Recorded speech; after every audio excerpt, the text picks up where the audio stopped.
No, I'm sorry, man. I blacked out for a second. This is Coach Bruce Pearl. I love the field of 68. Dog. I listen to it all the time.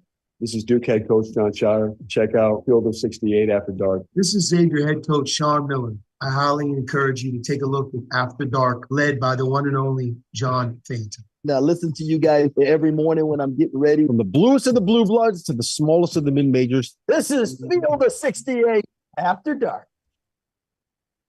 Ladies and gentlemen, welcome into the Monday evening edition of the Field of 68 After Dark. Rob Dauster here. I got with me LaVall Jordan. I got with me Terrence Oglesby. We're live. Sirius XM, Channel 84. That is College Sports Radio. We are over on the YouTube channel. Jump in the chat. Ask us some questions. We're going to be hanging out. Presented by our partners over at Bet River Sportsbook. I do have something cool I want to talk with you guys about just a little bit later. It's called Run Your Pool. We got a fun partnership there. We're giving away $1,500 in cash prizes. I'm going to tell you about that a little bit later. Guys, we're watching Big 12 games right here. We're going to be talking about the bubble. We're going to be talking about North Carolina's win. But the biggest story of the night, without a doubt, March Madness is officially here. The Atlantic Sun tournament started today. We have tournaments. We have March. We have brackets. Are you guys fired up? I'm juiced up. I'm ready to go. This is the second time I've been on a show today with Terrence Oglesby. I'm bringing the heat today, guys. I don't know how you're feeling. I'm feeling great. Shout out Kenny Dye, one of the better point guards nobody knows about. Queens College, Queens University. Grant Leonard, first postseason win in Atlantic Sun Division I history for the Queens Royals. Get it done. I had to play against those guys, LaVall, whenever I was at a D2 school, Carson Inman. We had to play them, and they had a whole bunch of D1 dudes. They're still the same team, and now they're getting wins in the A-Sun. You tell me how that works. Congratulations to them. Beautiful university right in the middle of Charlotte. I think it's pretty awesome. Yeah, I'll tell you what, the weekend led into it. I mean, the Arizona State shot, the Florida State shot, Hunter Dickinson yesterday, and then Bellarmine throws in one tonight. You know, it's like, all right, here we go. It's that time of year. It's just something about it starts getting a little bit warmer. The days are just a little bit longer. Then all of a sudden, every prayer that gets thrown up from 65 feet finds a way to go. Did you see the shot that Joel Embiid hit that didn't count? Yeah. On Saturday, like that's where we are right now. That's where we are in the basketball calendar. Crazy stuff is going to happen. Buckle up. I'm here for it. I mentioned it. We got to talk about Big 12 stuff. We're going to get to that here in a little bit. I know that LaVall has a take. He feels very strongly about where Kansas is currently seated in the NCAA tournament. I'll let him tee off on the selection committee in a little bit. Before we do, T.O., look, man, you've been anti-North Carolina. You don't like these Tar Heels. You don't like the way that they play. I'm kind of with you, but like, Caleb Love was hitting shots tonight, put 4 guys in double figures. Pete Nance, Lemon Oreos, apparently that's his PEDs. They won tonight. They went into Tallahassee. They beat Florida State. They tried to blow it. They tried to pull Miami. First of all, Lemon Oreos, that's sacrilege. Okay, like let's just start where we need to start there. Lemon Oreos, sacrilege. Secondly, Florida State lost to Clemson by 42 points. So let's keep this in perspective. Or Clemson beat Florida State by 42 points. Let's keep this in perspective. This does nothing for Florida State's tournament resume. The only thing that could have helped or hurt was if they lost. It almost hurt them, the fact that it got so close at the end, because they probably would have dropped 5 spots in the net. I can't wait for LaVall to get on the net, because I feel like I've been the Lone Ranger going against this nonsense. I went against this nonsense and the man so much with this net, I got my Twitter hacked. That's how long I have been going after the net. The people, they came after me, LaVall. They came after me. But all that being said, the only thing Carolina shouldn't have done was lose that game. Other than that, this was a no-win situation for them, outside of, I guess it's a feel-good story for us to be able to talk about a little bit at the beginning of this show. I'll say this, Tio. Don't hate on Lemon Oreos. See, here we are. Two. It was somebody. Why did we just now figure out Lemon Oreos was the key for Pete Nance? So Trey Burke liked cranberry juice. He's the only player when we were at University of Michigan at pregame meal, and when we get to the hotel dinner the night before, that like, so Coach Beeline comes in and he's like mad. No one's drinking the cranberry juice. So and we're paying for it. So this is Coach B in a nutshell. He's like, why are we paying? You know, he's looking around and there's full containers of cranberry juice. Trey Burke's the only guy drinking. So us as assistant coaches, we go to the manager. He's like, hey, you guys have to go and chug cranberry juice because we're going to keep buying cranberry juice because Trey likes it. So why'd we just now figure out lemon Oreos for Pete Nance? Somebody was supposed to figure this out, Rob. I don't know, man. I don't know. I just don't trust anybody. Not a who likes kidney lemon stone. Oreos. Not a kidney stone in sight for Michigan's managers. Yeah. After all, like Coach was ready to cut cranberry juice from the menu. It's like, whoa, hang on a second. All right, No, but so Carolina, the balanced scoring is as much as I agree with you, T.O. They just needed to avoid a loss tonight. mm-hmm. Look, they still have one quad one win in terms of resume and things like that, but they're playing better. And I think the fact that Armando wasn't a factor is good for them, to be honest. It's like Pete Nance involved the last two games is what everybody's been hoping for all season. Balanced scoring. They had 15 assists tonight. And they only have that's a minor miracle right there. And they only have 12 for the year. So I think, I don't get too caught up in Armando, not doing a lot because they need those other guys when they push into the ACC tournament. Yeah, are you worried about that though? Like T.O., the thing that we've been saying all season long is North Carolina's got to find a way to get the ball to the big fella, right? And now in one of these important games, he takes 4 shots. I know he was in a little bit of foul trouble, but is this am I wrong to be a little bit concerned about the idea that this could be negative reinforcement, that not running offense through your horse is a good thing? He was also playing against somebody. Oh no, Musa Cisse just took a serious spill. Sorry. Here's my thing. It's Armando Bacot's been good all year. This team is not dictated wins and losses by what he's done. I mean, his effort level has been there all season. He went up against 7-5 today. Naheem McLeod's a pretty good player as long as he's moving his feet and he's getting to guard other 5 men. When he gets pulled out away from the rim, that's when he struggles. When he's guarding another big, he's fine. But the whole thing comes down to how Caleb Love plays. If he's engaged and he's a part of everything, if he's moving the ball, he's playing defense, he's hitting shots, like Carolina's really, really good. And we know that. This is not a mystery to anybody. The thing is he hasn't been committed to doing the other things all season long. And whenever he's not hitting shots, he's a net negative because he's not doing anything else because he gets discouraged and pissed off. So if Caleb Love is good, Caleb Love, he can get them back to the Elite Eight. The problem is it too late now? Because in my mind, guys, if their name wasn't North Carolina, they wouldn't even be sniffing the next 4 in. But their name is North Carolina, so they are in the next 4 in.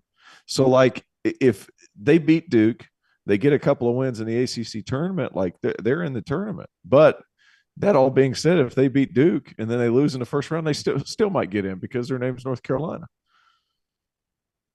That's kind of where I'm at with it as well. We know what this team is, LaVall, right? We know exactly who they are. There's no secrets when it comes to this group. We saw the run that they made. Let me ask you this though: Is this the kind of situation where you don't want to see them when you get to March, right? You don't want to see them when you get to the ACC tournament because you know what their ceiling can be when they decide that they care. And if the last 2 weeks they decided that they care, are we going to see number 1 North Carolina again? How easy is that flip to switch? How easy that switch to flip? Yeah, I would say the hourglass effect is a real thing. And when you get guys with the sand running out and Pete Nance, this is it. This is the Michael Jackson tour. This is it. And now you see him stepping up. Caleb Love, I don't know everyone's intentions on their roster, but when you look at Villanova, for instance, Justin Moore, those guys, I think they could come back with COVID. I don't know what the plans are, but they don't. In Carolina, there's a lot of weight when you're Nova Carolina to be the team. You don't want to be the team that was in the Final Four last year and does not make it into the tournament. You're Nova. You don't want to be the first senior group at Nova that doesn't get in. So they're going to be a hard out just from the standpoint of a pride. Nobody wants that on their resume. Caleb Love included, all those guys. So you're going to get their best effort. And I don't know if we've seen that with this group, to T.O.'s point. Everybody's kind of been trying to do it a different way. But we may see the best version of them here down the stretch. All right, let's talk a little big picture ACC, because the ACC is something that I just can't seem to wrap my mind around, right? The Pittsburgh Panthers, the Fighting Jeff Capels, are currently all alone in first place in this league. We just saw Miami, who I thought was the best team in this conference by a good bit. They blew a 25-point lead at home with the ACC regular season championship on the line to a Florida State team that has not been very good this year. That ended up being a quad 3 loss, and it's the biggest loss, or the biggest blown lead in ACC basketball history. T.O., you're an ACC guy. What do you make of Pitt? What do you make of UVA? What do you make of Miami? What do you make the top of this conference? Like, what? Explain this to me, because please, I'm trying to figure it out, and I can't wrap my mind around it the way that you can't wrap your mind around the net.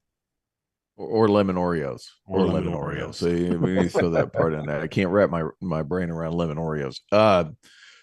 You know what? I think the ACC, the top 7 or 8 teams are good. I just think it's the wrong top 7 or 8 teams that are good. Like, you look at Pittsburgh's at the top, that's a tough bunch. And Cable's done a phenomenal job with those guys. Like, he's always had guys that are tough, that are a little rugged, that are rough around the edges, that'll rebound with their elbows high. Like, he likes those kind of guys. And this team and that roster fits that dynamic. I mean, Jamarius Burton's been a bucket. They've got a bunch of different guys that can throw offense in the mix now with all this toughness play. And while their metrics aren't beautiful, and a lot of the metrics are skewed because some of the bottom and the middle of the bottom and the bottom half of the middle of the ACC, it's not very good, especially when you look at the metrics. So the metrics are going to be a little skewed, but like this Pitt team, they are ready to fight anybody, and they're just as tough or tougher than anybody in that league.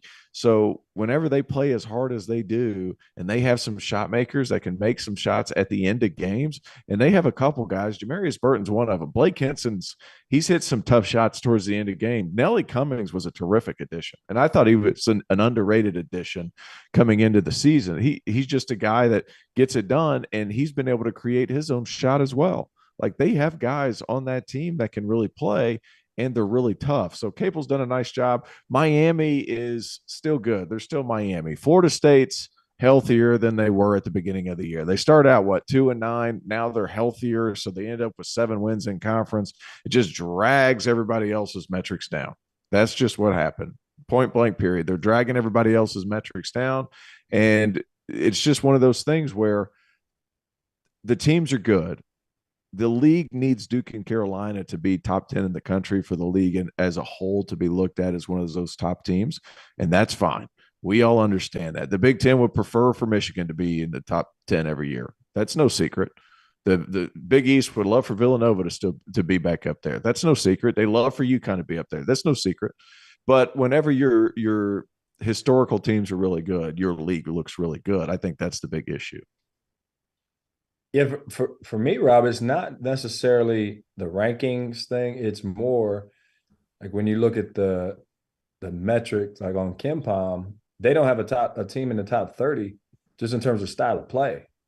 So forget top 25 rankings and all that. That nobody's great at offense or great. Virginia's defense, but their offense. So in terms of just how they're playing this year, and there's personnel's involved, injuries have happened for the league. But look, Pitt's tough. We recruited Jamarius Burton, wanted him bad, had him on a visit, like loved him, thought he was a winner. And so, I'm not surprised by what he's doing. And Greg Elliott was a piece, and seeing Greg, I know he's a heck of a role player for him. And so they're tough, and they're going to be playing for an outright ACC championship on Saturday, probably, because they got Notre Dame, and then they're going to play at Miami. And I think Miami's got a bye week, so that'll be the money game, and probably they'll win it outright, or it'll be a 3-way tie because Virginia and Clemson play each other. So someone will only have 5 losses. So most likely, so Pitt's got a chance to write their own ticket in terms of Jeff Capel. Heck of a comeback story. Love that for Jeff, turning that thing around and having the season that they're having. All right, let me ask you guys real quick. We talked about this a little bit on the podcast that T.O. and I do, the DTF podcast. Virginia, they got beat pretty good at North Carolina on Saturday. They got beat by 15 at BC on Wednesday. That came off of the heels of a game that they should have lost against Duke at home if the right foul had been called against Kyle Filipowski. They beat Louisville by 3 on the road. They beat Notre Dame by 2 at home. Those are the 2 last place teams in the ACC. How worried are you guys? Both 30 seconds on this real quick, and then I get to break. How worried are you about this Virginia team? Can they still turn it around? Is this one of Tony Bennett's better teams, or have they just kind of not been able to find the answer this year? T.O., you go first. I think they're going to be fine. I still think they still have enough offensive weapons to keep up with their defense. I know they've dropped a couple in a row. Weirdly enough, Boston College is a tough place to play because you have to create your own energy. That's one of those. It's a little cold in that gym. The Conti, there's not really anybody there. Now, that being said, there were people there for that game, but you get my. I'm not sure they know how to cheer for basketball. They try hard. They don't know how to do it. And then North Carolina at North Carolina. I'm not overly worried because against Virginia, if you have guys that can create their own shot, you can beat Virginia. Other than that, I'm not mad at that team. Still like Jaden Gardner, still like Reese Beekman, Kihei. They still have all these guys, and they have different guys who can get you a shot. I still like Virginia, and I bet they get on the right track heading into the tournament. Quick answer: no. This isn't one of Coach's better teams because his better teams are in the top 10 or top 5 defensively, and this group's in the top 30. And offensively, they're a lot better offensively than they were last year. Armand having a year in the system was a good thing, but it's not, his better. Obviously, it's not Kyle Guy and Ty Jerome playing in the pick and roll and coming off the the wheel actions. So they're good and they're going to be in games. It's just the style of play and how they play. And Kihei Clark's been around long enough to figure out a way to beat you. And Coach Bennett is a heck of a coach to figure out a way to beat you when the game's a 1-possession, 2-possession game. So, but deep runs, probably not, just from I don't know if they have that type of firepower, but win the ACC tournament, yeah, definitely possible. Yeah, I'm off the bandwagon. I'll be the guy that goes off script here. I'm off the bandwagon. I'm not buying this team. Tony Bennett has dudes when he has his best teams, pros, Joe Harris, Malcolm Brogdon, Anthony Gill, guys like that. I just don't see it on this year's roster. Listen, we're going to have to step away for a second here. On the other side of the break, we are going to be talking about the Big 12 and specifically why Kansas is apparently hated by every bracketologist in America.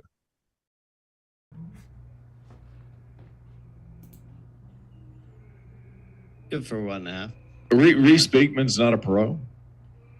Yeah, but it's not the same. They don't have 2, 3, 4, 5 guys like that. Reese Beekman's probably going to get drafted, but it's different when I actually thought it hurt them whenever Kihei Clark Is he a decided to come long-term pro, back. T.O.? Long-term? I don't know about all Like that. getting drafted- I just know he can play right now. But the thing, I thought it hurt Virginia whenever Kihei Clark came back because it took the ball out of Reese's hands. Yeah, they're not really playing the big fella Shedrick either. Dagan or Trevor, do we have any questions? Who bows out of the tournament first, Tennessee or Virginia? Oh, that's such a good question. All of the above. Man.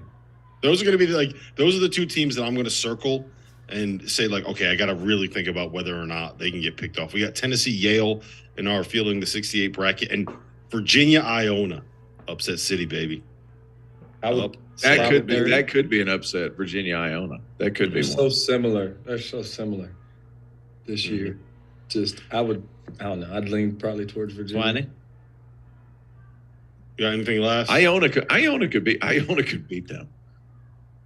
I don't know who they'll play, but they're not playing. Danish Jink. If Iona play them, if Iona back play them, in 10. Damn it, Jimmy. He's in a rhythm.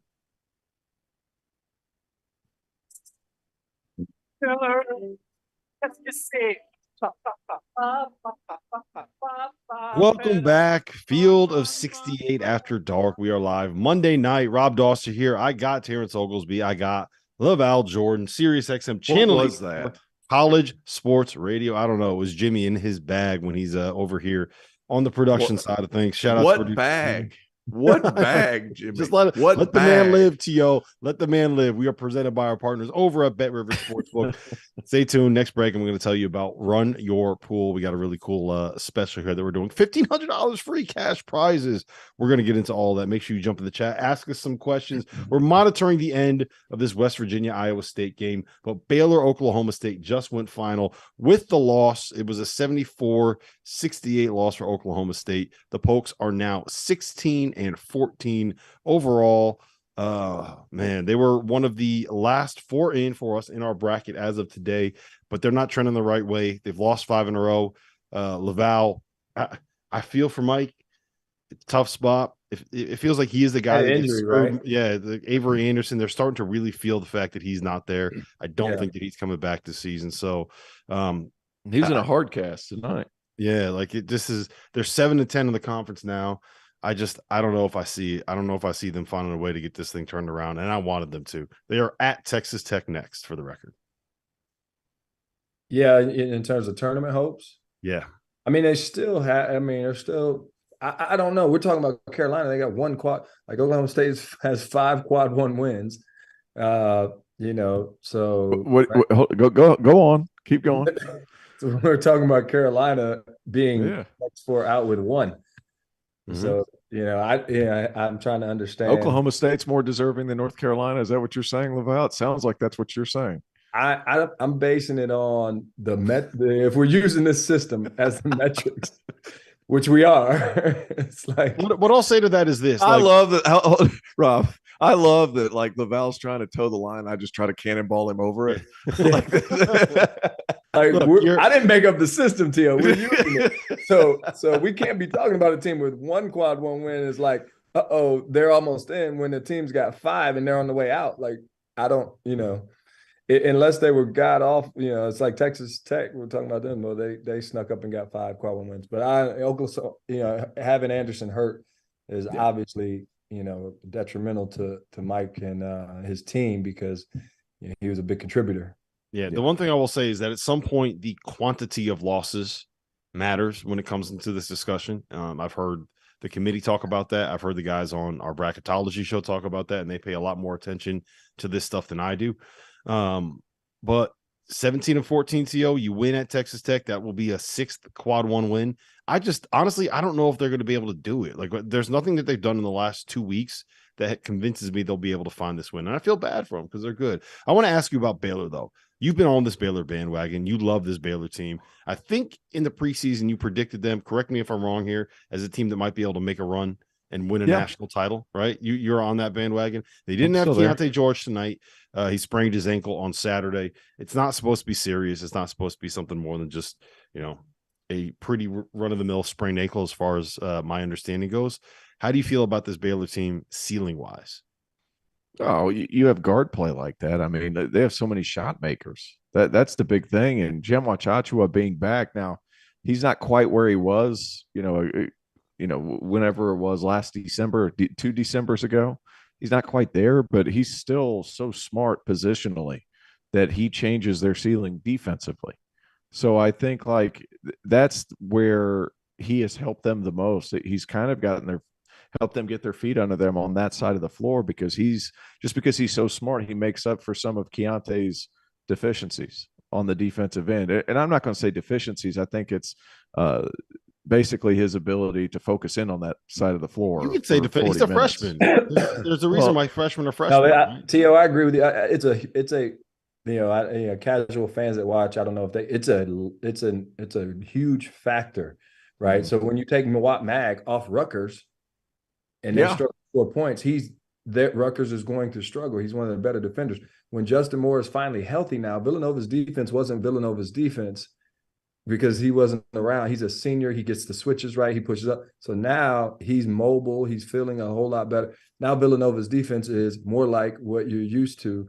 So pulling out a key defense. So as he comes back defensively, that's a huge addition to their chances to make a run. Yeah, and if your 5-man is your best defender, like he's your captain defensively, because usually he's seeing everything. And Jemwa Chachua, man, he's back there chirping.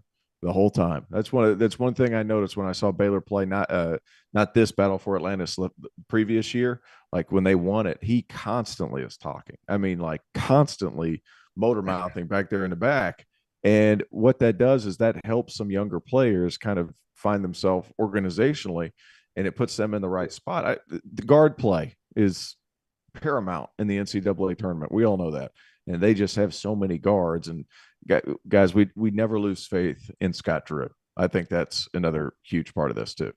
Yeah. Real quick on this, since we're on the topic of the Big 12, we're watching the end of Iowa State and West Virginia, right? And it looks like Iowa State, they're down by 3 with 34 seconds left. If they end up losing this game, it'll be their 4th straight loss, 6 losses in their last 7, and 8 losses in their last 10 games. They were 4-0 in the league, and if they don't win at Baylor, they're going to finish the season 8-10 in the Big 12. So is it a good thing to be in a league that is this difficult, right? Does this kind of wear you down? Like, does it prepare you for battles in March? Is it the kind of thing where it's like all of a sudden you get there and you have no confidence? Someone has to lose these games. There's no way around it. So real quick, either you guys, Tio, we'll go to you first. Like, how do you feel about teams coming out of this this is just a gauntlet, man. Every night you have an absolute war. I think it's different than the Big 12. I think the Big 12 is different than the Big 10 for the simple fact that when you play in the Big 12, you're going up against different styles every day. I think there's 10 teams in that league. You probably have 6, 7 different styles of play. So that makes it different, right? Than the Big 10, where LaVall, we did a show earlier this year, like everybody's hard hedging, everybody's tough on the ball, everybody runs, this set, that set, whatever. When you're playing in the not and why they're having success? Kevin Willard. Oh yeah, I've coached against Kevin. Like, he doesn't play like the rest of them. That's why Maryland's different. Yeah, it helps. I think it'll help the league, but obviously he's come in and made noise because no one's seen that before in that league. Yeah, you have to adjust, and the thing is, in the Big 12, you have to adjust constantly. I think that helps, but getting in the tournament, obviously, when you're playing that many good teams, is also difficult. Well, I would say it helps, Rob. Like, your guys we made a run to the Final Four, 2013 Michigan team. We finished 4th, and we got pounded by Wisconsin in our last game at the Big Ten tournament. Our guys were just sick of it. It was like, let's just get out of the league and get a breath of fresh air and play some other people. And then the following year, we went it outright. Michigan State finished 3rd. They go to the Final Four. It's like, when you're in a league that good and deep, it takes a toll on you. And by the time the conference tournament is over, you get new life. Mm-hmm. and it's a breath of fresh air to just see someone different, play someone different. Like Tio said, a different style, but that grind, man, it wears on your guys. They just get, as much as they want to win every game and battle it out, and they want to win a conference tournament championship, part of them is like, all right, come on, let's get out of here and play somebody new. Yep. All right, LaVall, we're waiting for the end of this West Virginia game. So I'm gonna tee you up on this, man. Kansas right now has 15. Help me understand, Rob. They have 15 quad 1 wins. Their worst loss on the season is at Iowa State. If you want to go by simply net ratings, their worst loss in the season as at home against TCU by 23 points. That one's not pretty. But they've also beaten Texas at home, Baylor at home. They won at Kentucky. They won at TCU. They beat Duke on a neutral. They won at West Virginia. They beat Kansas State. They beat Indiana, which looks really good right now. They beat Iowa State, West Virginia, North Carolina State on a neutral. And then at Oklahoma State, Missouri, Texas Tech, and Oklahoma. That is 15 quad 1 wins. They don't have a single non-quad 1 win loss. And this team right now is the number 1 seed for us. Alabama and Houston are above them. This is me. I'm giving you the soapbox. All right, get up on it. I'm giving you the soapbox. No, I'm just trying to understand the system. Like, how does a team with 15 quad 1 wins? What's the next team? 10 in the country? Hey, I'll tell you what. This is exactly what it sounds like when my wife says, "I just think it's funny that." And you left out, Rob. They have the number 1 strength of schedule, so they played the hardest schedule. They've won the most games against the best competition. And they're not the overall number 1 seed for what reason? I don't understand. If the system is supposed to make some kind of sense to you, nobody knows, LaVall. Nobody knows. They're not the overall number 1 seed. Then you look at their average net losses, right? So you said they take losses into account. they've got the best average net is 15. So they've only lost to really good teams. So I don't understand how they're not the overall number one seed. I get, I know Houston only has 2 losses on the year, but their average net loss is 64. They lost at home to Temple. Don't forget that. They lost at home to Temple. Obviously Bama's in the same similar situation. They've got 4. They've only been against good teams. And strength of schedule is 13. Kansas is 1. So, but I'm just trying to figure out why everybody's just leaving Kansas on the side of the road as an overall one. This is what I'm doing. Look at me. I'm putting on my tinfoil hat right now, right? It is because Bill Self is not been punished for all the stuff, all the NCAA violations, and they are trying to stick it to him by not making him be the number 1 overall seed. All right, I'm taking it off right here. Yeah, it's just the way the system works, man. Sometimes you accumulate too many losses. It is what it is. They got the net rank because they're 6th in the net. You got to trust your metrics. T.O., I know you got something to say. I know that look. Net rankings are just everywhere right now. Like here's the thing. Like Jeff had a great tweet. I don't say that all that often. Jeff Goodman had a great tweet. It was something if there's this many fluctuations this late in the season with this, I'll tell you what it was. Work, Clemson moved 17 spots in the net after beating NC State on the road by 1 million or whatever it was. And if you move that much this late in the season with this much of a sample of data, then something is flawed in the metric. The only thing I'll push back on is if you have 363 teams, the middle is going to be so congested that like you can move up a lot in the rankings without having a very big change in what your metric actually. Does that make sense? Like it could be like 1/1000th of a point on that metric could change like 3 spots just because they're. No, you sound crazy right now. You sound crazy. I might, man. I am kind of crazy. Listen, we're gonna head to break here for a second. On the other side, we got to talk about West Virginia because it looks like they are going in and spoiling Hilton Magic. Make free throws down the stretch, big ones. Good for 130. Hey, right. Rob, have you been to Hilton Magic? Have you been there? I have not yet. That's one of the things on my bucket list. Look, if you think that we're wrong about this Kansas thing, you have a chance to prove it to us. This season, we have partnered with Run Your Pool, who's going to be hosting the official Field of 68 bracket contest. If you want to prove to me or T.O. or LaVall that you are better than us, that you are smarter than us, that you know more ball than us, and you can actually go and do that. I've worked with Run Your Pool before. I've used Run Your Pool before, and that's why I'm so excited to land them as a sponsor. They have more than 50 game types for every sport that you can think of, from traditional bracket pools to survivor games to head-to-head games to pick-X games to my favorite, squares. Everybody loves squares. The scoring is customizable. You can tailor your bracket rules and your pool to whatever you want it to be. It's awesome. I love it. But here's the best part. Run Your Pool is giving away $1,500 in cash prizes for free. All you got to do is just sign up. Go in there, enter your email, log in, put in a password, do all that good stuff. Down, and the link is in the description below. play.runyourpool.com/field68. That's FIELD 68. That is going to be in the description. Fill out a bracket and you are eligible to win. I will see you guys on March 12th, and real ones don't need me to tell them what that date is. Trevor, what do we got? That was my birthday. Excellent ad read, Rob. Well done. Guess the 3 teams that are tied for second in quad 1 wins behind Kansas's 15. They all have 10. Ooh. And they're all from the same conference. I just looked at this. Baylor, Texas. Yes. I can't think of the third one. Kansas State. Yep. When I was looking at the Kansas State. Yep. Is it Kansas State? Yep. Those are the 3. Iowa State has 8. 8. They're 17. My birthday is Selection Sunday, more importantly. Your birthday is Selection Sunday? Selection Sunday. Oh, look at that. All right. My birthday is on the national semifinals this year. Good for you. Good for you. So 10. Yeah, 10 so they got 5 more than everybody else, Tito. Like, what are you talking about? Listen, we're live. This is the Field of 68 After Dark, Sirius XM, Channel 84, College Sports Radio. Our YouTube channel, jump in the chat. We're presented by our partners over at Bet River Sportsbook. We are presented by Run Your Pool. Make sure you sign up. Play.runyourpool.com/field68. Join in on the madness. $1,500 in cash prizes being given away by our partners at Run Your Pool. Guys, it looks like West Virginia is going to get this done. So let me ask you this. T.O., Huggy Bear, has a chance to get this team into the NCAA tournament.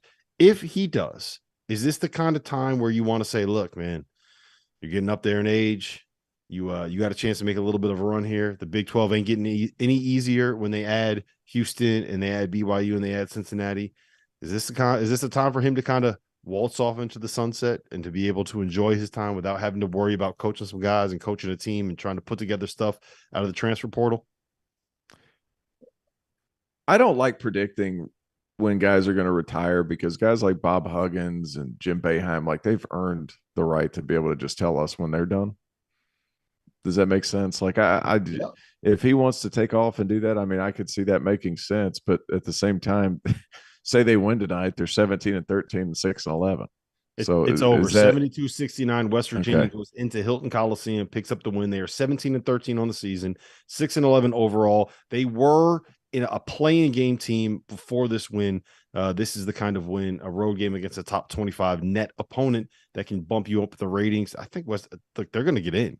They might even get in if they lose their next game. Like, I think that they're in pretty much. Don't lose 2 in a row. Win one more game, either at the end of the regular season or the start of the Big 12 tournament. And I think that they are in. I'm sorry. I think they're in, but to say that he's going to go off and blaze of glory and all that stuff because they got to the tournament, I'm not sure this is. Bob Huggins has had serious success, like Final Four runs, all this stuff. Like, I'm not sure this would qualify as one of those, walk into the sunset moments. If he wants to go, but I don't think that would be a reason to do it. Mm-hmm. What do you think? What do you guys make of Iowa State right now? We kind of teased this a little bit. I'm very concerned about this group. I think that they were playing a little bit over their heads at the start of the year. We talked about Virginia not necessarily having a pro, right? Like, Iowa State doesn't. They don't really have anything that scares you on the offensive end. TJ's defense can really mess people up, and I think when you get in the tournament and people haven't seen that kind of like no middle overplay, like all the stuff they do in the Big 12, it might be able to mess people up, LaVall, but I'm kind of worried about this team. Now, I think it's a byproduct of this. When you're seeing league opponent, like the Big 12 plays a true round robin. So when you're seeing teams the second time around and you're already limited offensively, they've got a scout. So Virginia's struggling, they don't play a true one, but when you have offensive struggles, it's hard to score points, especially in league play, especially on the back half of league play when people have a better feel for who's on your roster, what your strengths are, and what they need to force you into. So when you do have those high level, prospects, the NBA guys, the really good, you do better late, especially late in the conference season. And that's just, you see teams like Iowa State, Virginia struggling here, Rutgers struggling here because they started off well, their defense could carry them, but on the second half of league play, you need to be able to put some points on the board, and that's hard, especially if you're down a guy, if you have an injury or things like that. How much does it help getting out of league play, Tio? Where everyone knows there's no secrets in this conference anymore. When you kind of get into a little bit of uncharted territory, maybe people aren't as prepared. I do think it's fair to say, and correct me if you disagree, that it's kind of difficult to prepare for that no middle defense if you've never seen that no middle defense. Especially with that size that they have. Yeah. I mean, they've got a lot of size around the perimeter too. It's hard for other teams when they see that kind of, length and physicality, especially if they're going against, I don't know, arbitrary. I'm guessing they'll be a first 4 team. So if they're playing against, I don't know, whatever school, maybe they haven't seen things like that to that level, right? I think their size and the fact that they rely on their physicality defensively, that's going to throw teams that aren't in their conference off a little bit. I think that's fair to say. And that scheme, TO, is hard to simulate in practice. And that's the thing. Like when you're playing against a Press Virginia or an Iowa State and they do something that unique, it's hard to really, truly simulate it in practice.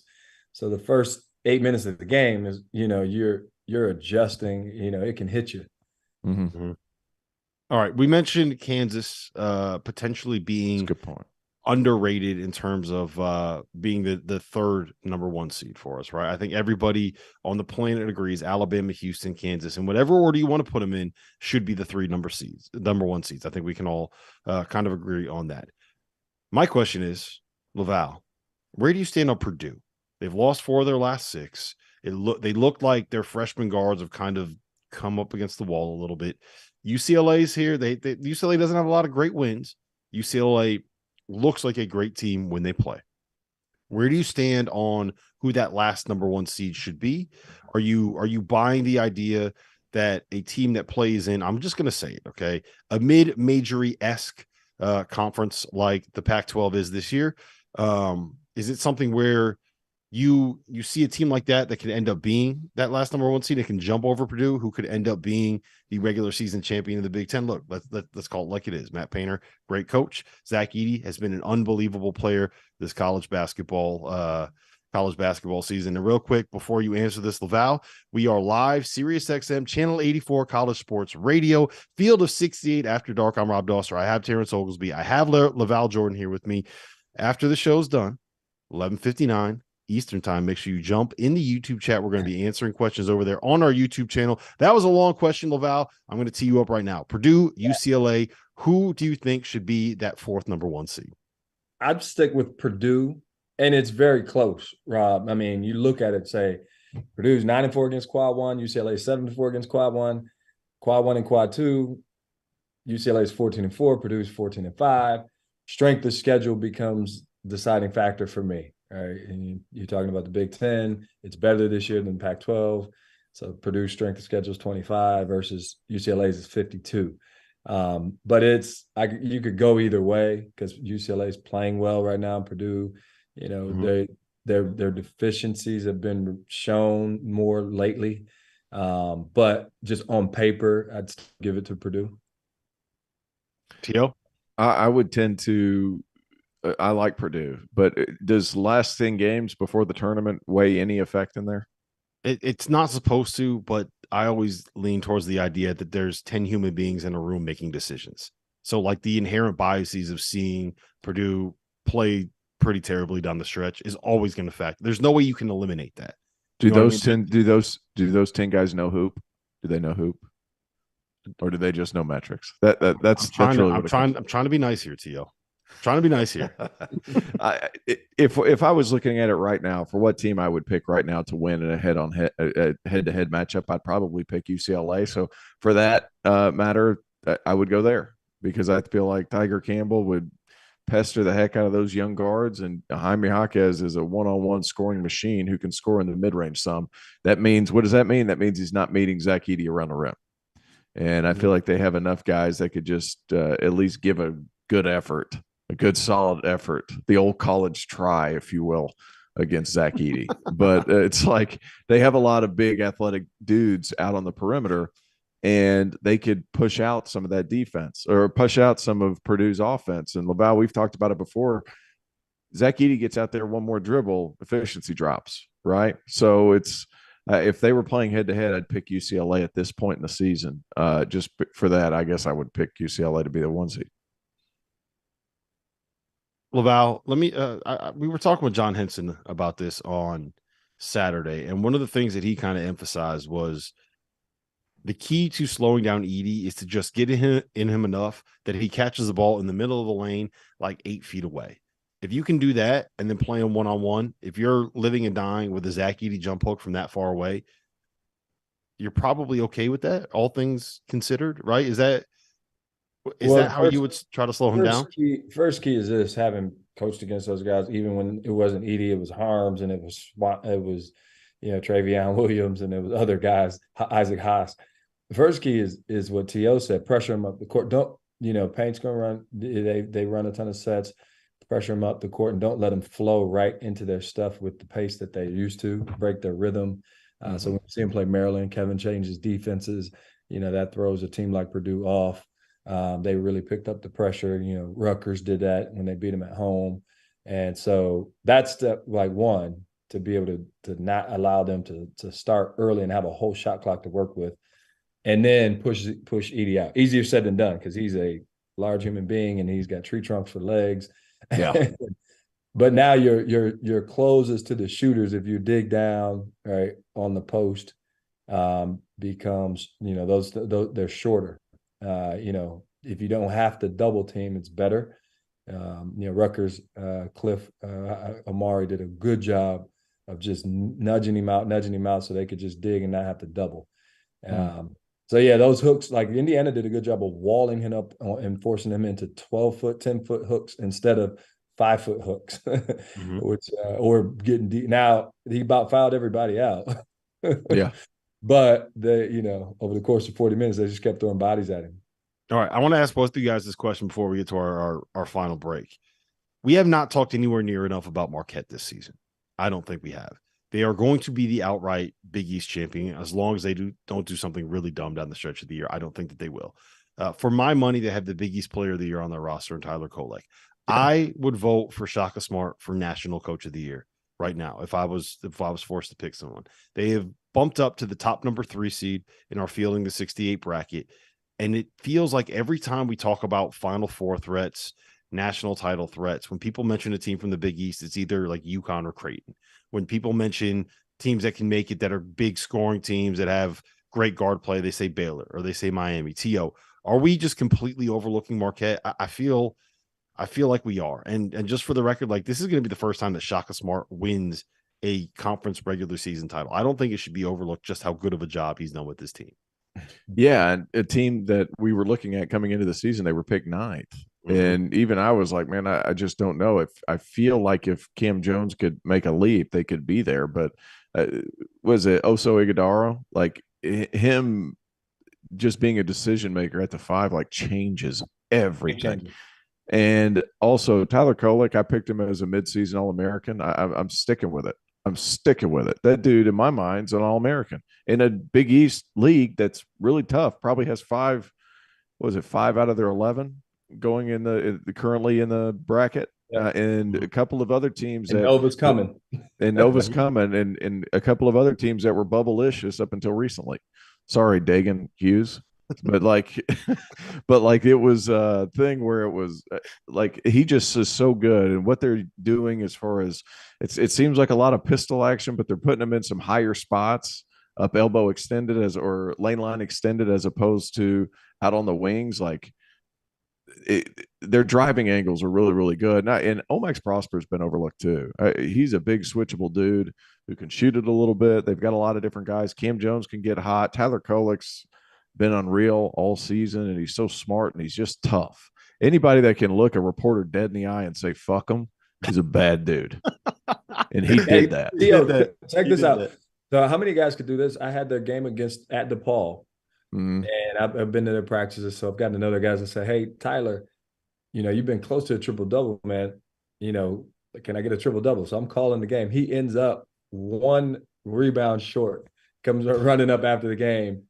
They win the game, man. He's like, Coach, I almost had it for you. I'm thinking, how many guys could you say, hey, go get a triple-double tonight? And they about do it. Yeah. But Rob, the thing is, like, it's flip mode for Shaka. Like, it was the defense and havoc and all. Guard Marquette, good luck. I mean, the way they move the ball, the way they space, they share, they're connected. You can't really key in on one guy. It could be anybody on any given night. And with Tyler Kolek, driving the ship is just, can a team, who's the last offensive team like juggernaut that you're like that got to the Final Four? Because their defense. I know who. I know exactly who. Go ahead. Who you got? You were on that staff. Yeah, that's true. Star player drank a lot of cranberry juice. Okay, it was that team. No, I looked it up. That was the lowest. I think one of like the 2 lowest defenses that made it on KenPom, like ranked. I think you were 63rd. Yeah, we gave up 62 points in the paint against Kansas, and somehow we won the game. So, yeah, that's a lot of points. Listen, on the other side of this break, we are going to play a little bit of a game of Would You Rather. I'm going to put these guys in some uncomfortable spots. You're not going to want to miss it.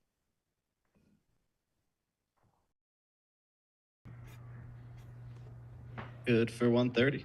You can't put me in uncomfortable spots. It would be destiny if Shaka Smart won the field of 68 wearing a long sleeve under his polo shirt, under a dry fit polo, baby. I'm going to be sitting there on the sideline wearing that same outfit with the field of 68 logo on it, and me and Shaka are going to go look at each other and be like, that is style right there. That is fashion. You understand it, sir. Man. That's what I'm happy for him. Yeah, he's a good dude. It's just a good fit. How important fit is so important. In all honesty, I made this point when he got hired. I think that Marquette is such a better job for him because what he does better than anything else, regardless of like coaching havoc, fuck all that. What he does better than anything else is get people to buy in and believe and create like a family, right? That's what he does better than anything. And you need guys who are going to be around for 3 or 4 years to be able to do that. You can't do that with one of them. It's just not possible. You're not going to be able to do it when you rely heavily on dudes that are gone in 1 or 2 years. Yeah. And especially when they're transfers. Omax transferred in, but like no portal, like the guys they got the kid from Loyola, New Orleans, who hasn't really played. Yeah, he got hurt. He got injured. But he tore his knee. Yeah, they're good, man. Shaka recruited me to Clemson, LaVall. I don't know if you knew that, but like, oh, did he? Hey, yeah, Sandman And was there. coming back here. Damn it, Jimmy! How much time do we have? The chat is very mad you didn't answer any questions. We got a lot in the afters we got to get to. How much time do we have left, Jimmy? I'm sorry.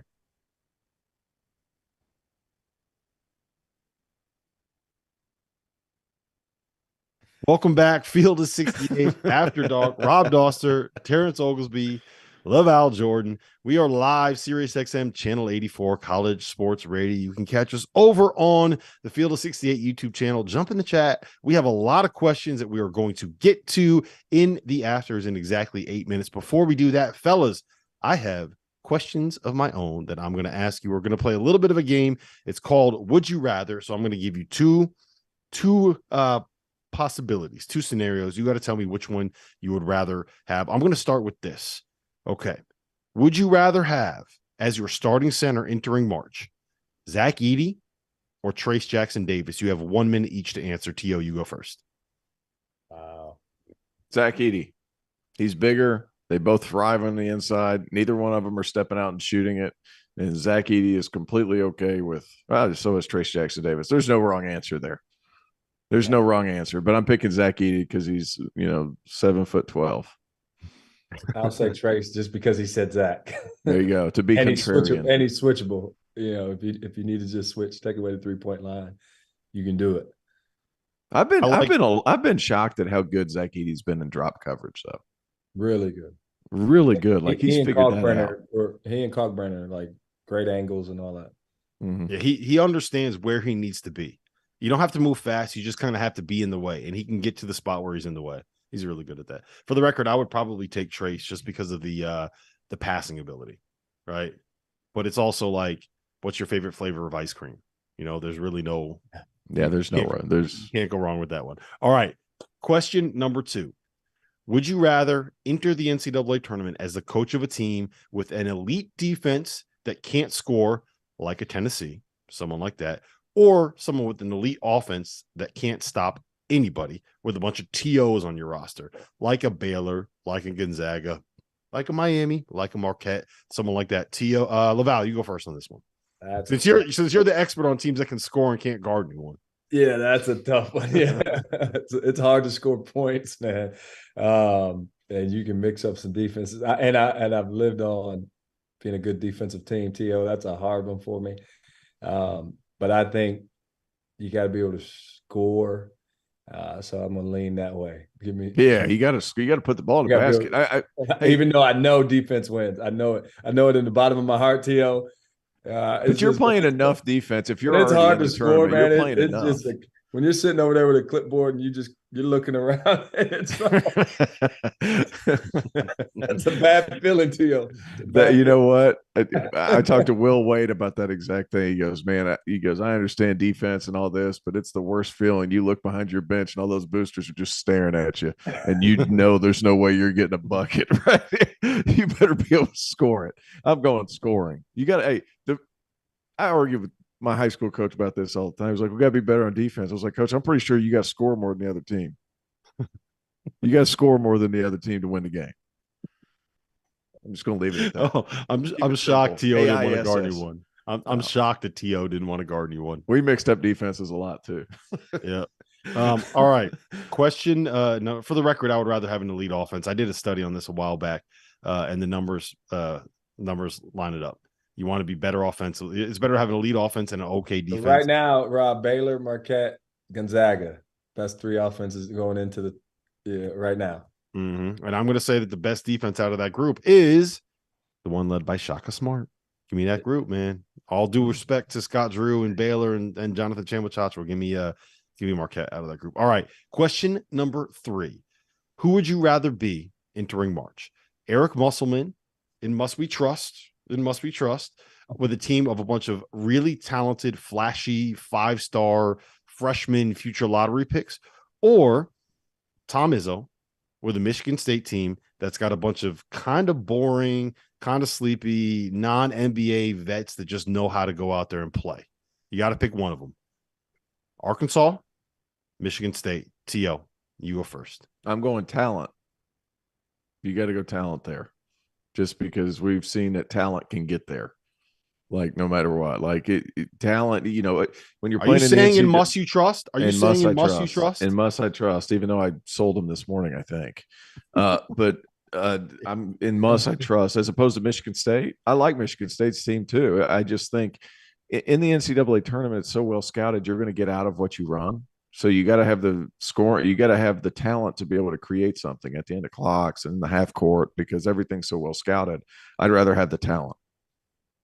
I'm gonna go with Iz and the Spartans on that one, and reason being, role definition is clear, right? So with guys Nick Smith coming back, and you mess around and get hero ball coming into effect. Guys trying to, it's been one way up until now, and now you might have attitudes or things like that stepping. It's really clear if they take us out of our plays, we're gonna put AJ Hoggard in the pick and roll. We know we're looking for Tyson Walker, Joey Howard is our match. Like everybody knows, and it's very clear. And then Izzo is going to demand the defense out of them to win a few games. In this specific situation, I would probably take Must, just because I trust him to be able to find the matchups that you need to excel when it comes to the talent that he has. But in general, give me like Izzo and the vets that know how to win. I just, that's kind of where I'm at. It's okay to be wrong, guys. Yeah, it's all right. It's all right. It's okay to be wrong. Look, trust me, as my wife can attest, I'm wrong a lot. All right, last one. You guys got 30 seconds each to answer this. Would you rather head into March with your coach as a guy that's never made a deep run, Nate Oates, Matt Painter, Rodney Terry, Tommy Lloyd, or have a coach that's been there before, like a John Calipari, like a Tony Bennett, like a Tom Izzo? I am eliminating Bill Self from this conversation because he would skew it. LaVall, you got 30 seconds. Go ahead. Give me what's the team? Hubert Davis made a run to the championship. Like, who's on the team? I get the coach part, but Hubert Davis emphasized how you just said. Rob, you left out the part that it's the best team with a coach who hasn't done it versus a mediocre team with a coach who has. That matters now. All right, go ahead. If that's the case, I'll probably take the guy that's been there. If it's the same team. T.O.? So I'm confused. Are we doing what Trevor said, or are we doing it? Or it doesn't matter. At this point, it's a wash. We got a minute left in the show. I'm going. That's a hard one. You got 30 seconds. You can say whatever you want right now, T.O. What do you have? I think I'm going. Coach that's been there before with a little less talent on that one. Mm-hmm.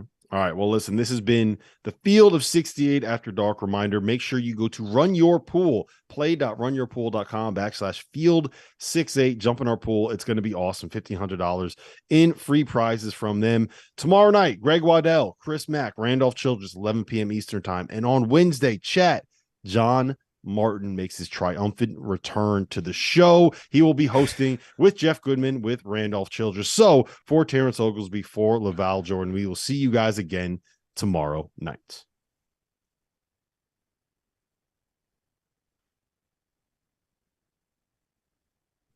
All right, you guys are clear. All right, man. Thanks, Jimmy. Thanks, Jimmy. That was a tough one. Trevor, I did so well on that show, and then I fucked it up at the end. You did so well. My teasers were on fire. You were killing it. You were killing it all night. And you just know you let it go and you know it's in. Everything was going well, and then I messed up the question at the end. Oh, unbelievable! I'm so mad at myself. All right, Trevor, let's get to these questions from the chat before people start going nuts on us. They're very upset with us guys for not answering all the questions during the breaks. Well, it might be too late for that, but we will ask questions anyways. Same guy who asked the first one.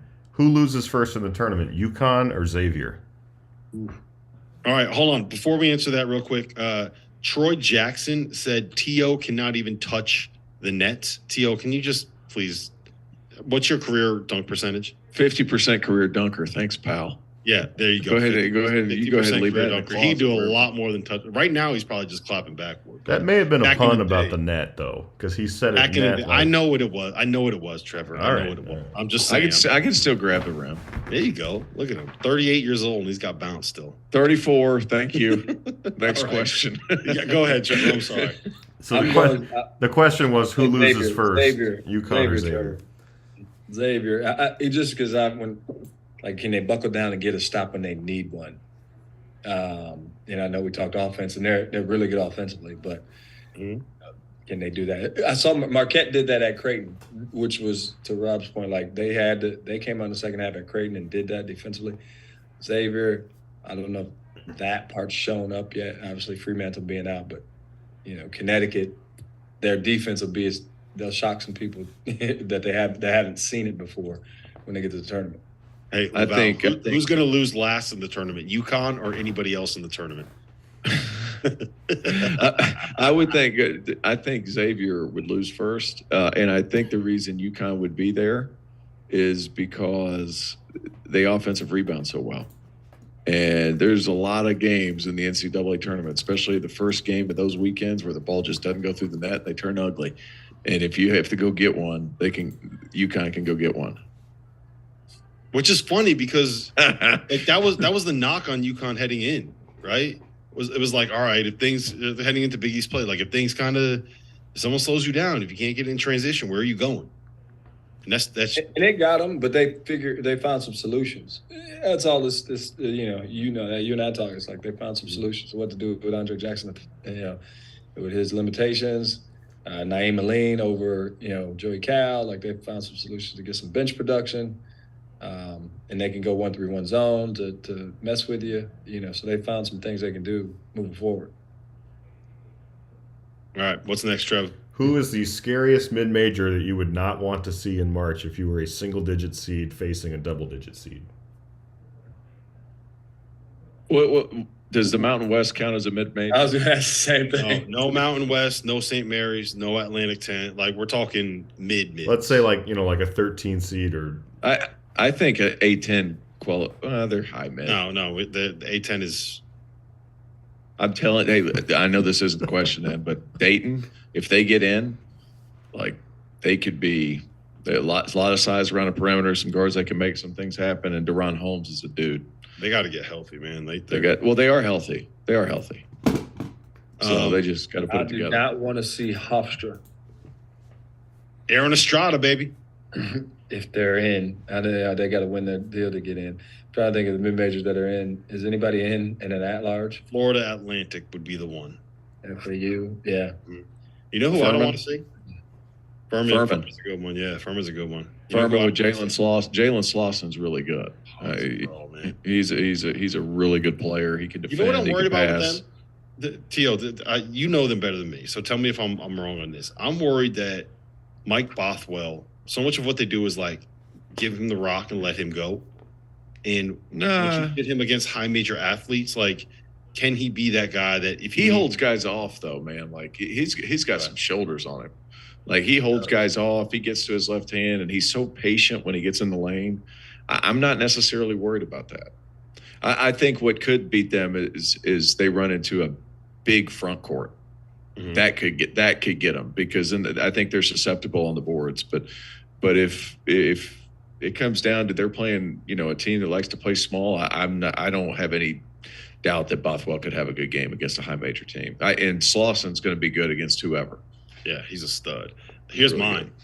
The team with the nation's longest active win streak. Do you guys know who it is? Chat probably knows who it is. Oral Roberts. They're 27-4. They're 18-0 in the Summit League. They ran away with it. They got a kid by the name of Max Asmus. You guys ever heard of this guy? Remember him? He's still there. Yeah, he's still there. He's 37 years old now. It is his 27th year in college. They gave him 13 COVID seasons to let him hang around. But I mean, you know what he is. They got Connor Vanover, the kid from the 7'5" kid from Arkansas. The 7'11" kid that can block shots and make threes. Isaac McBride is a transfer from the Vanderbilt kid. They got a couple high major guys that I'm blanking on in the moment, but they're good. Paul Mills is another Scott Drew disciple, and I just kind of tend to lean towards Scott Drew disciples finding a way to get it done in March because Paul Mills did it and Grant McCaslin did it, and I fully expect Jerome Tang to be able to do it. It's just that dude just churns out guys that could coach, man. No Drew Pember love? I love Drew Pember. Love him. UNC Asheville? Mike Morrell love. Mike Morrell love. Got to have that in there. Shaka's going to bring the long sleeve under the dry fit polo back, and Mike Morrell's going to bring the faux hawk back. Mike rocks the long sleeve under the polo. Yeah, there you go, man. It's got to be it's a VCU thing. It's got to be. It's got to be. I'm in. If Mike Morrell can do it, I can do it too. Then that's the rule. It's a pretty low bar. Yeah. And I only say that because Mike was on the same staff as Shaka was whenever I was coming. Yeah, we're gonna get a text to you at some point in the next 30 minutes saying I don't have a faux hawk. I promise you that. Yeah. Come on, man. I don't have.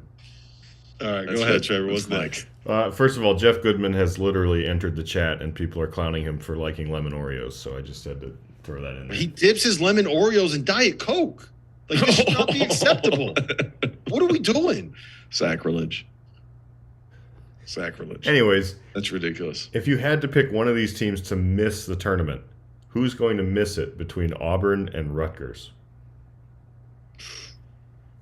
Auburn.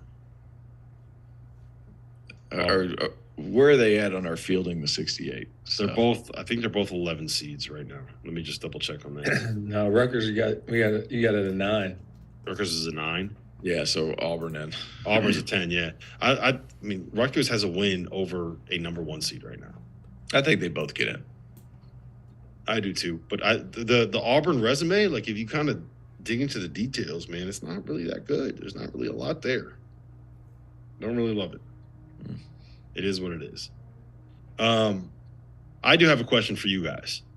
So there's been the two teams that have kind of bounced back the most, I think, in terms of going through their lulls in the middle of the season to come back have been Indiana and UConn. We already talked a little bit about UConn. Where do you guys stand on Indiana? Where do you stand on what their ceiling can be? And LaVall, I'll go to you first on this one. Would bringing Xavier Johnson back into the fold now, how could that complicate things? And if you were Mike Woodson, how would you kind of handle the politics of it is probably the wrong way to phrase it, but to handle the making sure that you got a guy who was your best player last March coming back into a team that's figured things out without him? Yeah, have a conversation with Xavier because they're playing really well right now, as good as anybody in the country. Mm-hmm. And we, give him a role. I don't know if you just throw him back in and mess up what you have going chemistry-wise and just rhythm-wise, but he's got a role for certain. And there'll be a game as they get moving where he'll be a big factor in it. So you just have one-on-one, and I'm sure Mike's been doing that leading up to now. Shoot, he coached in the NBA for years. That's all you're doing is managing rosters. Mm-hmm. And so, but that's first. They have, I had some fans coming at me because we did, Greg had me do pretender. And early on I said pretender, because they weren't playing well. It's just, they weren't shooting the ball well. They didn't seem as connected as they are now, but now, they're driven and for Trace to do what he did the other night at Purdue and kind of defer based on Purdue double teams the post. They just played, Hood Schifino in the horns action and tagged Edie in the drop. It was like, okay, it's not just play through Chase Jackson Davis, and that's the only way we can beat you. So that kind of put everyone on alert. And defensively, they took the challenge, right at the end of that lull. When they first started to make the run, it was more their defense. Mike got on them, and they started to get after it defensively. Now they've found, again, some solutions of we don't just have to depend on Trace being Trace to get it done. And that's scary because Trey Galloway's playing well. Like, they're just playing really well right now. I agree Trey's with everything. So good. Trey's so good, T.O. I love that dude. I agree with everything LaVall says. To the last period, everything. With Hood Schifino playing well too. I mean, like, he's getting some serious confidence towards the end of this season, And as they kind of head into tournament play, like, he's feeling good. What's up, LaVall? You laughing about something? Somebody just said Dauster's falling asleep. I feel good, man. Gotta I feel chuckle. good.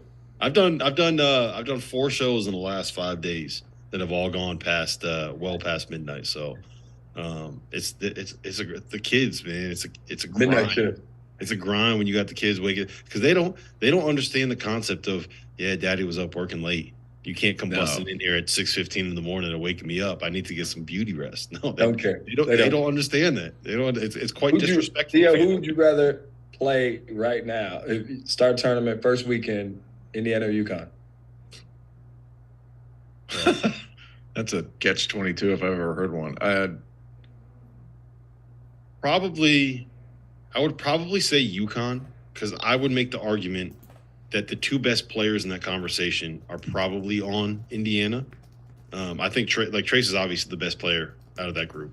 And I think that just considering what you need to win in a tournament setting, in a 1-game setting, a guy that can get one if everything else gets bogged down, I probably would go, I'd rather play UConn, but I don't want to see either of them. Like, give me the region that has like Virginia as a 4 seed or, someone else. I don't want, or Tennessee is a 3 seed. I don't want to see either of those teams. I would play UConn just simply because they've gone through some offensive lulls. If you're able to get hot, like I'm willing to, that's kind of where I'm at with that one. That one's a hard one. You're going. It's a tough. LaVall, you got to answer it now. You got to answer that one now. I would right now probably rather play UConn just because I think I love Hood-Schifino. When they beat, who was it? They beat Purdue the first time at Iowa when he was like, I think they lost that game, but it was like, this kid. I didn't realize he was 6'5", almost 6'6". So that, that's a game changer when you're putting him in the picker. He can just hold you off with his body, and I'm a big fan of his. All right, real quick, 30 seconds on this, LaVall, but it's something that I've noticed, and I don't remember ever seeing it from UConn. It started in the Creighton game. They did it a ton against Providence. They run an action that allows Sonogo to come kind of off of a pin down, get the ball at the top of the key about 18 feet away, one-on-one against the center, and then they run pin downs on either side of them for the guards. And sometimes it's like a straight pin down for someone coming off the screen. Sometimes they set a back screen for someone going back door. But the whole thing is to get Sonogo isolated at the top of the key. I don't remember seeing that before like the last 2 weeks. Creighton, when they beat Creighton at home, they did it, right? No, they might have. I don't remember seeing it. It stood out to me when they played. I was surprised. He drove and spun off drive line and laid it in, and it was one of those things I had coaching against him a couple of years. I'm like, that was new, pulling him out in the middle of the court like that. And I can't remember who it was, but he's got the ability to do that now. Cal did that with Sheboy the other day. Pulled him out, and let him drive. From the top down. He had a couple jumpers the other day. You expect Trace Jackson Davis to do that, So that was But I think again, finding some solutions because people double. It's hard, Sonogo. If they can get him in the middle third of the court, they do a great job of that. Painter does a great job of that. Ed Cooley's always done a good job of that. If he's got a good big guy, just pin down middle third feed. You can't double. But I think he's finding some ways to let Sonogo show his perimeter game. But in the meantime, it's a matchup thing, right? Mm-hmm. Can't live on it, but that middle third post entry is deadly, especially if you can get your guy to seal deep. Like you can forget it. Yeah. Okay. It doesn't have to be complicated. Like we used to just do a single down screen right down the middle. That was it. Everybody else just stand still. You get it 4 times a game. Last one before you guys do your toasts from Brady. Very important question. If Louisville wins the ACC tournament, what seed are they going to get? 16. 16. Yeah, 16. And they'll be the most dangerous 16 seed since UMBC. There might even be a 16 seed playing game. You know what? I want that to happen. That's what I'm rooting for now. That's what I want. Not gonna happen. I want dark horse in the ACC, T.O. Huh? Dark horse ACC. Clemson could win that. Clemson could win that thing. I got one. You go first. I want to see if you got the same one as me. Wake Forest. That's a good one. Like, it's a good one. That's not where I was. Tyree Appleby, if the vote were to happen today after Armando Bacot really struggling, he's the ACC Player of the Year. He's leading the league in points and assists. And they score a lot of points to make a lot of threes, like 9 threes a game, and you got a guy that can just go crazy for a tournament. I was gonna go with NC State. Just 2 really good guards. They got the big fella DJ Burns inside. Like, they're. But if you're able to pull out DJ Burns a little bit, like, I don't think he can't play more than 23, 24 minutes. Yeah, but he gets you 25 in those 23 minutes, and you just figure out the rest after he's out. Well, I'm there with you there. Yeah, that's what he does, man. All right, Trevor, we got anything else, or we calling it? Who has a more intimidating stare?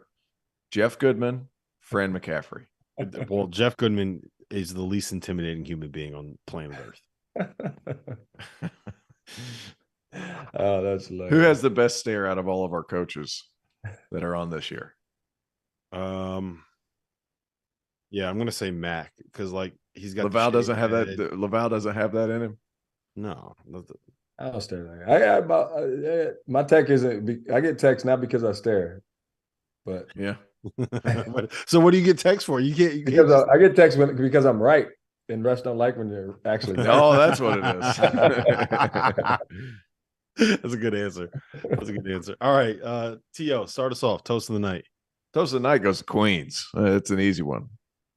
Queens University, Charlotte, first win for their university in a conference tournament. Good for you. Cheers to you guys. Grant Leonard, head coach there. Kenny Dye, point guard who's really good. My cheers goes to Queens. LaVall? I'm gonna do something there. I'm gonna do a league. Toast to the Atlantic Sun, kicking off championship week with a buzzer beater. Bellarmine back, won it last year, couldn't get into the tournament, and here they go again. My guy, Amir Abdul Rahim, coach of the year in the ASUN. From one win in year one to league champs. They were a dumpster fire when he took over. Yeah, he's done a great job. So just the conference, Richie McKay's there with Liberty, and they got McGee, and so that's going to be a fun conference tournament to watch. And they started it off with a bang tonight. So I'm going to elaborate on that. My toast is going to go to us. And I'm not just talking about us on the show. I'm talking about the people that are in the chat. I'm talking about the people that are watching this on YouTube, the people that are watching on Twitter, the people that listen in their podcast apps, the people that listen to us on Sirius XM, because it's here, man. This is what we do. Those last 4 months, we do those. We do all that work, all those shows, all that time, all that prep, watch all those games for this month, for March, for these tournaments, for these knockout games, for these buzzer beaters, for these moments, for these these things are going to be so memorable, right? That's why we do all of this stuff. So my toast goes out to us, all of us, everybody that loves college basketball. There is no better time of the year than right now. So for Terrence Oglesby, for LaVall Jordan, for Trevor Valise, our producer, I'm ready, man. I hope you guys are ready too.